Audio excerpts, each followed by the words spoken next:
رات گہری ہو چکی تھی۔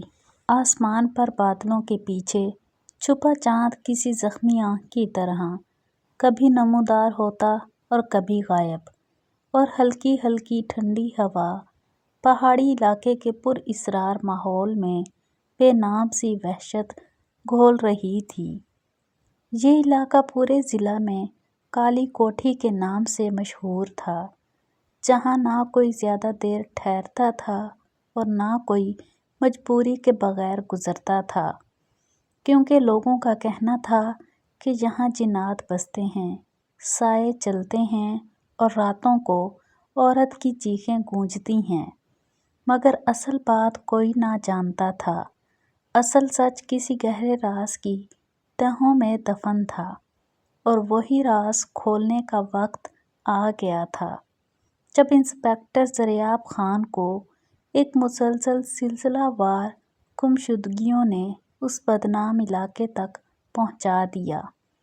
پچھلے 3 مہینوں میں 4 افراد لاپتہ ہو چکے تھے، اور ان چاروں نے گمشدگی سے چند گھنٹے پہلے یہی پیغام دیا تھا کہ انہیں سایہ عورت نظر آئی ہے جو انہیں پہاڑی کی طرف بلا رہی ہے۔ پولیس نے اسے وہم سمجھ کر نظر انداز کیا تھا، مگر گمشدگیوں کے بعد میڈیا نے شور مچایا کہ یہ انسانوں نہیں بلکہ جنات کی کارستانی ہے۔ ضیاء خان مذہبی اعتبار سے مضبوط مگر وہموں سے دور آدمی تھا۔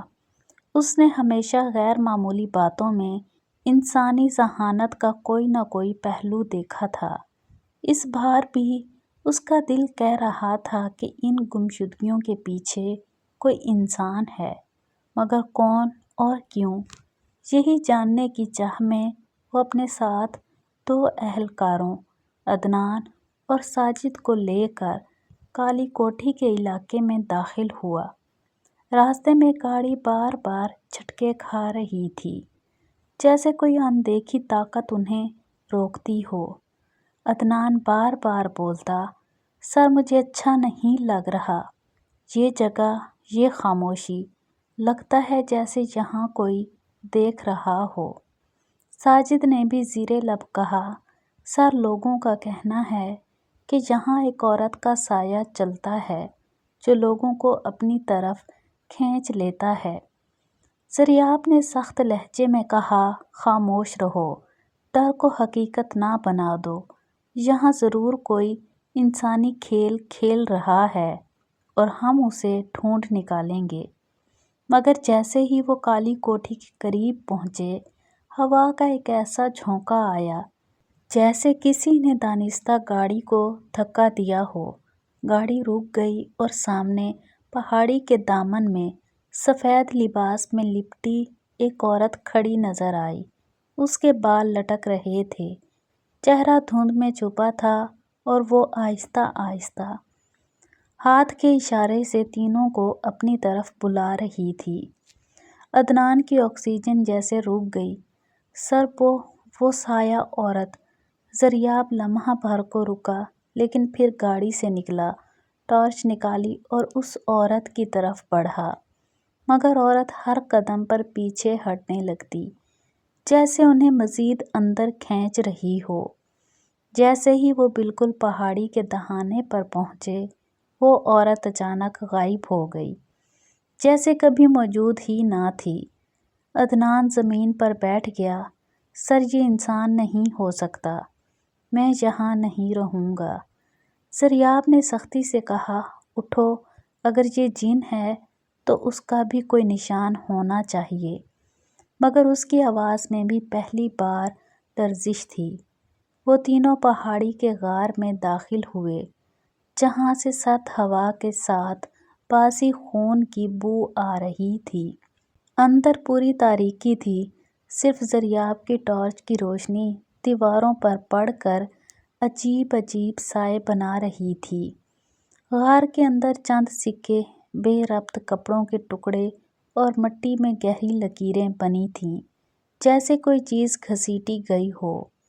اچانک دیوار کے ایک کونے سے چیخ کی آواز آئی اور سب کے قدم رک گئے۔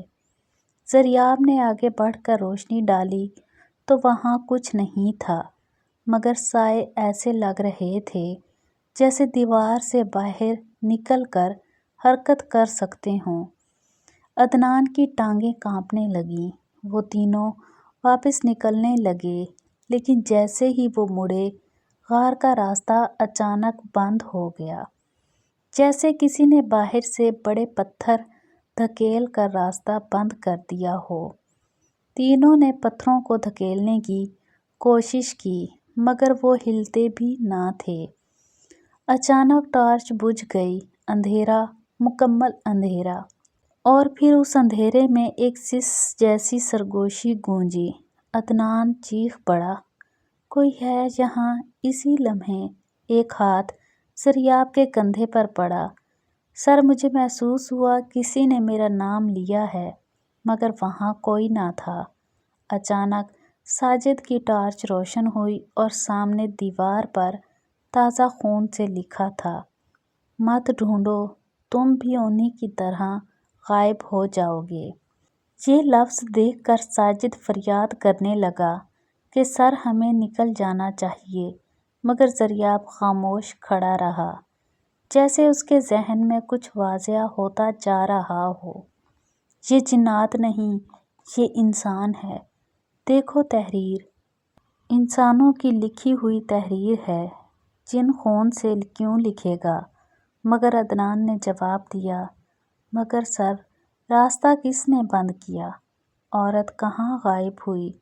روشنی کیسے بجھی؟ زریاب نے جواب نہیں دیا، لیکن اس کے دل میں ایک بات بیٹھ گئی تھی، یہ سب ڈرامہ ہے، مگر کس کا اور کیوں؟ راستہ تلاش کرتے کرتے وہ تینوں غار کے اندر مزید آگے بڑھتے گئے، جہاں ایک تنگ سرنگ ایک کمرے تک جاتی تھی۔ وہ جگہ لاٹھیوں، رسوں اور عجیب اوزاروں سے بھری تھی، جیسے کسی نے یہاں کچھ لوگوں کو باندھ کر رکھا ہو۔ وہاں کچھ دیواروں پر کپڑوں کے پھٹے ہوئے ٹکڑوں پر نمبر لکھے تھے، 4 گمشدہ افراد کے کپڑوں سے ملتے جلتے۔ عدنان کی چیخ نکل گئی، سر، یہ جن نہیں، یہ انسان انہیں یہاں قید کر رہا تھا۔ اچانک پیچھے سے دہاڑنے جیسی آواز آئی، جیسے کوئی جانور، جیسے کوئی بلا، اور جب وہ تینوں پلٹے تو سب کی سانسیں رک گئیں۔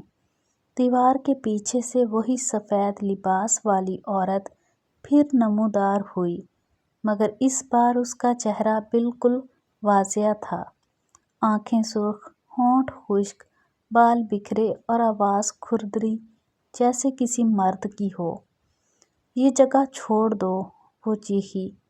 عدنان دوسری بار زمین پر گر پڑا، مگر زریاب تیزی سے آگے بڑھا۔ ٹارچ کی روشنی اس عورت کی آنکھوں پر ماری اور عورت کا چہرہ ڈگمگایا جیسے مصنوعی ہو، اور اچانک وہ لڑکھڑاتی ہوئی پیچھے گری۔ زریاب نے ٹارچ اس کے چہرے پر رکھی، ہاتھ بڑھا کر اس کے گال کو چھوا، اور وہاں سے ماسک اتر آیا۔ عدنان اور ساجد کی آنکھیں پھٹی کی پھٹی رہ گئیں۔ وہ سایہ عورت نہیں، بلکہ ایک مرد تھا، اور کوئی عام مرد نہیں، بلکہ ضلع کا مشہور گنڈا اور اغوا کار کمال شاہ، جو کئی مقدمات میں مطلوب تھا۔ مگر اصل بات ابھی باقی تھی۔ زریاب نے سخت لہجے میں پوچھا، یہ سب کیوں؟ جنات کا ڈرامہ کیوں؟ لوگوں کو کیوں مارا؟ کمال شاہ ہنسنے لگا، جنات سے بڑا ہتھیار دنیا میں کوئی نہیں۔ انسان خوف سے مرتا ہے، اور میں نے اسی خوف کو کاروبار بنایا۔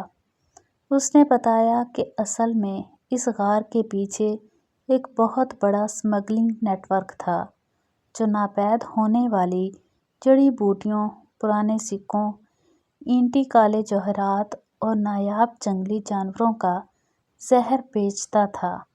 انہیں پہاڑی پر جنات کا علاقہ بنا کر رکھا جاتا، تاکہ کوئی وہاں آنے کی جرات نہ کرے۔ جو بھی آتے انہیں ڈرا کر بھگا دیتے، مگر پچھلے چند افراد نے وہ چیزیں دیکھ لیں جو وہ چھپانا چاہتے تھے، اس لیے انہیں اغوا کر لیا اور بعض کو مار بھی دیا۔ عورت کا سایہ، رات کے شور، چیخیں، چلتی پرچھائیاں، سب ایک مکمل ڈرامہ تھا۔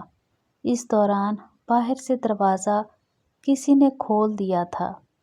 تینوں نے کمال شاہ کو گرفتار کیا، مگر جیسے ہی وہ غار سے باہر نکلے، ہوا پھر سے چلنے لگی، وہی سرد جھونکا، اور غار کے بالکل اوپر ایک سیاہ سایہ جو انسانی نہ تھا، بہت بڑا، بہت بلند، جیسے کسی قدیم مخلوق کا عکس ہو۔ سریاب نے پلٹ کر دیکھا، سایہ آہستہ آہستہ غائب ہو گیا۔ عدنان نے ڈرتے ہوئے کہا، سر یہ کیا تھا؟ یہ انسان نہیں تھا۔